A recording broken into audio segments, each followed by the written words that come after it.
Hi guys, I look terrible compared to the last video, but I'm having a really bad day today. My levels are crashing, I'm like falling asleep every 2 seconds, and I thought I'd make a video to try and keep myself awake and to show you what I do basically with meds. You want to see how many meds I have lying about, it's insane. But you will, just hold on a sec. So, first of all, I'm going to sit like a little, I'll get a blanket so you don't need to witness this. Right, so first and foremost, I need to take my injection. So, that is my Forsteo. I had to really fight to get this. It's a synthetic parathyroid hormone, because my parathyroids in my neck are dead. They don't work. My immune system killed them when I was a baby.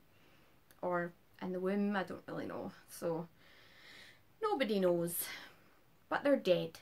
So, this Forsteo I could have had when I was a kid. It would have given me like an actual childhood where I could run and be normal like the other kids. But I didn't have that because the NHS in the UK won't pay for it, and it's a whole big carry on. So they eventually decided to pay for it for me, and I got one pen for the month. So I was doing one jag in one jag a day. Now I'm doing 4 jags a day. That's what my body needs. It's costing the NHS a lot of money, but it keeps me alive, so you can't really argue with that. So this is what it is. I don't know if you can read that. Like, is it even focusing? I don't know. So it's Forsteo. So you just pull back the bit, take the lid off, get the needle. This is the green needle. In the hospital, they always try and give me the purple needle, but it's huge. So this is just a little cap. So you stick it on, take the lid off, take the safety cap off. So that's the needle. It's only tiny, it's only really small. So, ow, jeez. So you just stick it in to your fat bit in your belly and push the plunger in. Easy peasy. But I keep it in for like normally people just stick them in and then take them out, but I like to keep it in for a little while, because sometimes when I pull it out, the medicine scooshes out my belly hole. You know what I mean? Like, it didn't do it that time, thank God. But sometimes when you take the needle out, as the needle comes out, the meds come out. So I don't need that. I need the meds in me. I'll put that in a sharp spin in a minute. I'll put it up here so that I don't lose it. So basically, that's what keeps me alive. That's one thing that keeps me alive. So another thing that keeps me alive, where is it? I'm not organised one bit. Prednisolone. So I take this once a day. I have my little pill thing. They all come out, look. So you go, oh, I need to go out for the day. But you don't want to take your whole thing with you, because that's my old one. You had to take the whole thing. I don't like doing that, because it's like you've got a massive maraca in your bag. You can only take one little maraca, see? And that's good. You fill them up with all your meds, and you pop them back in. Got that off Amazon. Well, Mum's friend got me it. Thanks, Denise. But you get it on Amazon, and it's not expensive. Like, it's really cheap, and it's got like little bits on it, like little bits where you can like hook it onto your keychain or whatever. I wouldn't do that because it seems a bit unsafe, because you're taking your keys out and then your meds might fall out and then you're in trouble. You've got that bit in it. Like, have you seen It, the movie with the clown, and the little boy drops all his meds on the floor and he's like, scrambling to pick them up? You don't want that happening. That wouldn't be fun. So I take this once a day because I have Addisons Disease and my adrenal glands are dead too. So my immune system killed them too. They're on your kidneys. Yeah, so that's those ones. Another thing that keeps me alive is this. This is my emergency injection. So I take hydrocortisone. Well, I used to take hydrocortisone. What in the name of Real Housewives coming back on? That's inconvenient, huh? Yeah. Pause, ladies. So hydrocortisone injections. So when I go into a crisis, which obviously I have been, I've used one of these.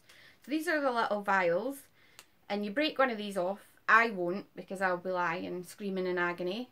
My mum, or whoever's with me, but it's usually my mum, she'll be like, oh no, help. And she'll grab a needle and a syringe, drop the hydrocortisone and stab it into me, giving me the cortisone so that my body doesn't start shutting down. So that's good to have. So I carry that about with me everywhere. It's always in my bag, because you never know when you're going to have a attack or whatever. It's just a syringe. So what else are we on to? The port. Yeah. So with this port, I've done a video on the port, like introducing you to it. Voldeport. That's its name. So this port, it's not in a very good place. It's, as you can see, it's in my breast, which isn't, I've never heard of anyone having it there, that low. It's usually like up here, and you can see it. You can't see this one. Literally, you can't see it. So it's really hard to access. So I have to get this changed every week. But I wanted to show you what the port, what this tube and needle looks like. So I'm going to put a trigger warning on at the beginning, if that's even the correct vernacular, but I am going to be showing needles and things in this video, so I will put a warning on so that no one with a fear of needles is like freaking out on the floor and crying and stuff. So this is what they put in, like, well, this is my tube. It's not been used, it's a new one, it's not disgusting. So this is the tube that they use, this is the needle. Well, it's not quite the needle, this is the needle. So pull off the little safety, and that's the needle. So that's what they put in to me, stab into me in my chest every week. So they take this little bit, stab it in, done and dusted, right? It's not actually. It is really hard to find the right, like the sweet spot in the port, the titanium actual port inside, because it's got like obviously breast tissue over the top, so the needle isn't quite long enough. I think that's what it is, and then the blood doesn't flow back into, because you need to get blood flow back or flashback. So when they access the port in the right place, they stab it in, it's in your chest, right? And then blood will come out here, and then it'll go into the syringe, and we'll be like, yay, we did it, there's blood, whoop whoop. And then they take the blood, and then they start the, this t-shirt makes me look like I've got a big fat belly. And then they put the like whatever, calcium, magnesium, whatever, into it, because they know that they've accessed the right bit, because the blood comes back. Takes like 4 or 5 attempts every week, getting stabbed in the chest every week. I've been given EMLA cream to put on, but obviously if this is already on, they take the tegaderm off. A tegaderm is this little sheet, like the see-through plastic sheet thing that goes over to protect it. So take that off, take the needle out, and then they get a new needle and stab it in. So there's no time for EMLA cream. So I'm going to keep this for, I don't know, special occasions. I don't know. Maybe if I get a tattoo somewhere really sore, I'll use that. I have loads of things in this bag. I've got little bungs, like, it's like a medical establishment in here. The little bungs that go on the end, in case this one gets really dirty or whatever. If something happens to the port, like say it starts to get infected or whatever, or it starts hurting, or I bump it or something happens to it and I have to remove it. So I can remove it myself. I would just peel back, be careful not to flash you. So you just peel back all the tegaderm that's round here, all the plastic sheeting, and then pull this part out. So the needle, I'll just pull that out and then clean it with a ChloroPrep just to be sure. One of these, and it's pretty cool actually. It's got little like clickers on the side, and you click click click, and then all the ChloroPrep goes into it, and then you can like clean it like you're cleaning the dishes, and then you know that it's all like really really nice and clean and hygienic, you know. Talking about clean and hygienic, I think I've spoke about this in other videos. So I don't have a very good immune system. My immune system's really bad actually. I don't get like the flu, I get sepsis. I don't get like a chest infection, I get sepsis. I don't get like normal infections. I don't get normal people diseases without having something bad happen as well. So I have to wear this sometimes. But people judge you when you wear this. Like people look at you like you're crazy, and like they assume you've got some crazy disease, like, and you don't. You're just protecting your own self from illness, and you shouldn't be getting judged on that. Like everybody really should be wearing these. If you get like the cold or the flu and you need to go outside the house, you should be wearing this, because you should be protecting everyone else from the disease that you've got. Like that's how the flu is getting everywhere, because people aren't wearing these. If you've got sickness and diarrhea and you have to go to the doctors, wash your hands, sterilise your hands, wear one of these. It's not crazy business. Like it makes sense. Why would you want to pass on your crazy diseases to other people like that could kill them? It's not nice. Like I know that it's hard to wear one of these and have people look at you and you think, I wouldn't spread my germs. My germs won't spread onto other people, but they do. And if you have like a chest infection or anything that's like respiratory, or you've got like the flu or the cold or whatever, you should be wearing these just because it's nice. Like over in China and Japan, they wear these. Not because of the atmosphere or whatever. They wear them like if they start getting like a little bit of a sniffle, they'll wear these because it's rude not to. That's why they wear them. They're like, oh, I don't feel that well, I'll wear one of these to protect other people from it. Because they know where it's at. So I have to be really safe about urine infections as well. So I have a combi screen like urine dip thing. So I have to dip my urine every so often and check if I've got a urine infection, because I get urine infections without knowing I have a urine infection. So then it just wreaks havoc, and I don't know, because I don't get the symptoms of it. I just get the infection, and then it blows up and it gets really bad. It goes into my kidneys and then it hurts loads, and that's why I have this, to check it. And I just phone up the doctor, say I've got a urine infection, they give me a prescription. They don't even need to see me, they know that I know. So pain wise, I think we're on to pain wise. Yep. I have Zydol, which is tramadol, 50 micrograms, soluble tablets. I have to take soluble ones because I'm allergic to all the other ones, because they've got gelatin or lactose in the tablets or whatever. Exhausted. So I take 2 of these every time I need them, so it's like 3 times a day usually. Definitely in the morning, definitely at night, sometimes throughout the day. I also take Oromorph, which is of morphine. There you go. So I take, it's like per 5 ml, 10 micrograms. So I take 10 micrograms of morphine every 2 hours or thereabouts. So if I don't need it, I don't take it. If I do need it, I do take it. So it's all like just whenever I need it. I have, ta-da!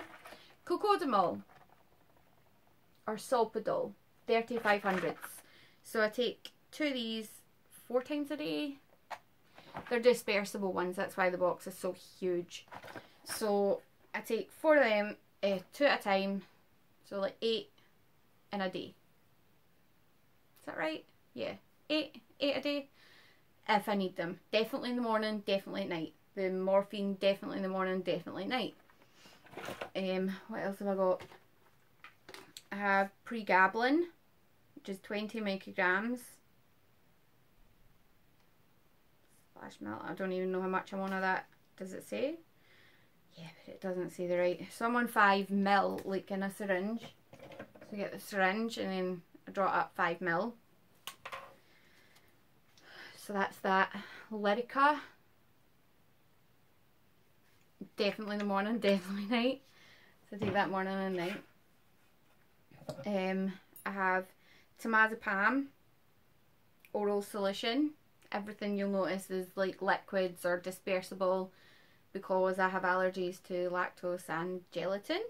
So can't have them. So this is my... Has that got like details on it and stuff? No. Yeah, so temazepam. I don't even think you can read it. So I'm on that. Because I'm on a lot of painkillers, obviously, we all know that heavy painkillers bag you up in your tummy. So I get these Flexidos. They're rubbish, but whatever. If you take them consistently for like a week, they might help a little bit. But that's just me. They probably would work for other people, but I have malabsorption and all of that lovely stuff. So this is alright. It doesn't taste like orange. It's supposed to be orange flavour. It doesn't really taste like orange. I have Diurolite sachets. I get the natural ones because they taste better in water. It's probably really fuzzy up there, like reading things. But these are Diurolite natural sachets, so you don't really taste it. See, like if you've got kids and they need Diurolite after like sickness and diarrhea or whatever, you're better off getting the natural flavour, like natural sachets, because they don't taste like anything. You can put it in their juice. Whereas other sachets that claim to taste like things, they don't taste like blackcurrant or lemon or whatever. They taste like hell. So definitely get the natural ones. I have heat pads for when I have sore kidneys and sore stomach, and I get like really sore around this area, like stabbing pains. I've got it like here at the moment, so I've got them for that. What else have I got? I've got Sandoz, which is, let's see, Sandoz, which I take. Apparently I'm supposed to take 2 tablets once a day. Yeah, I don't do that because they're rotten and no one's keeping an eye on my bloods. So if they don't keep an eye on my bloods, we don't know where this is going. We don't know how high my potassium's getting. We don't know how low it is. So every Wednesday when I get my bloods done, I check. If it's normal range, I don't take it. If it's low, I'll take it, or I'll get kept in the hospital, which happened last week. Oh, damn it. Ugh. I have Sandocal, which looks the same, but it's calcium. So they're like mummy and daddy ones. So the calcium, I've been taking this since I was knee-high to a grasshopper. It is rotten. I hate it. It gives me anxiety. My voice is going all weird. My larynx just spasmed there. This is the size of the tablets, okay? That, right? So when I was a kid, I'd have to take 11 of these a day. The doctors didn't know what they were doing with me. So they gave me 11 of these to take a day. They taste disgusting. I'd have like a pint of water with 11 in it. It was disgusting. It's really fizzy. I didn't like fizzy things when I was a kid. I don't know if this is the reason why I didn't like fizzy things as a kid. But I played dead in the hospital, in the children's hospital one time when I was like 8. And the nurses came in and I was just like, I'm not having it. Not taking it anymore. I'm not doing it. Not today. Not today, guys. Not today. So I played dead. They were like lifting me up and I was like all flopping about, like limp, like I was dead. And then they were trying to pour it in my mouth and it was just running out my mouth. I was like, I'll cover myself in that, but it's not going in my belly. So they ended up giving up. They just put me back in the bed and they were like, right, okay, and went away. And I don't know, I think I got an infusion or something after that, but I was like, you can do whatever you like to me, but you're not making me drink that one more time.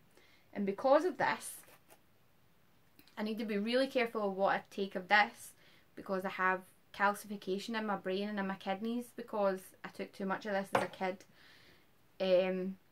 So I can't take too much of it because I will damage my kidneys even more, and that's not good. What else have I got? Is that everything? I take peptic liquid, obviously. I get a lot of acid in my stomach because I can't really eat properly and I'm sick a lot and it's acidy, and this helps. I just drink it. I don't really take it, like, there's not an act. I think you're supposed to take like 5 mils or something. I don't know, I just drink it. I think everybody just drinks like Gaviscon and stuff. I think you just drink that out the bottle. Is that not how you're supposed to take it? I don't know. So that's all my meds, I think. I think I've covered everything. I've covered all my stuff. I think so. I've just got like vitamins, DHEA, which I take every day because I heard someone said it helps. I don't know, it's the vitamin, whatever. It can help. So that's my medicine I take in a day. So you've seen it all. And you see my port. Whoop, whoop. My needle. That's pretty cool.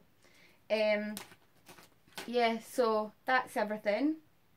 I'm looking at the insane. Look at this. Is that not ridiculous?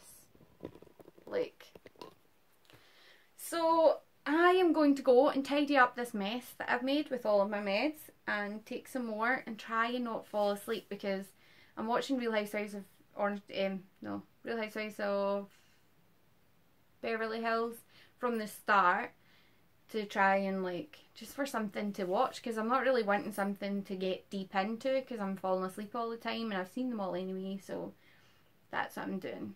But today I have been laid up like in the bed all day. My mum's had to bring me my dinner and look after me today, but some days are like that. Some days are bed days, some days are going out days. Today was not a good going out day. I'm not in a good way. I am running out of breath. I don't know, I feel like I've ran a mile. And my levels are low, so I am just resting basically. So I will hopefully get better lighting, because this is ridiculous. It's really dark, but I like it dark. And the light keeps changing because the TV's behind there and it's got the screensaver and it's changing. Anyway, I'm going to go and tidy this mess up and that mess up. I've got a mess over there of mess too. And I hope you enjoyed this extra super duper long video of all of my freaking meds. In 23 minutes, 24 minutes, I have shown you all the meds that I take in one day. One day. One day. Can you imagine taking all these meds in one day? No. Maybe you take more. I'd like to see a video though. I'd like to see all of my chronically ill friends and people who suffer to do a video of all your meds, just to show everybody what it is that you actually do in a day. Because you're like, oh, I take this and this and this, and people are like, alright, okay. But to show it, it just shows people visually what you have to do in a day, and it shows how much things you've got to juggle. And like when I go to Washington next month, I need to take all of these meds for a week. Well, for 2 weeks, because you need to make sure you've got enough in case anything happens. And hand luggage, so I have a separate hand luggage bag to carry all of my meds in. They all need to be in 100 mils. They're obviously, this isn't 100 mil. I need to get this put into 100 mil, so the pharmacy are going to do that for me. So yeah, it's a struggle. It's a struggle having to take all these meds and having like 3 of your drawers, like clothes drawers, full of medication and Tegaderms and Chloroprep wands and all of that stuff. So it's hard work, man. And remembering to take remembering what it is you take to and going, oh no, I stopped that sugar, I just took that, never mind. So I'm going to go and take a bunch of meds, and I will see you soon. I'll see you soon.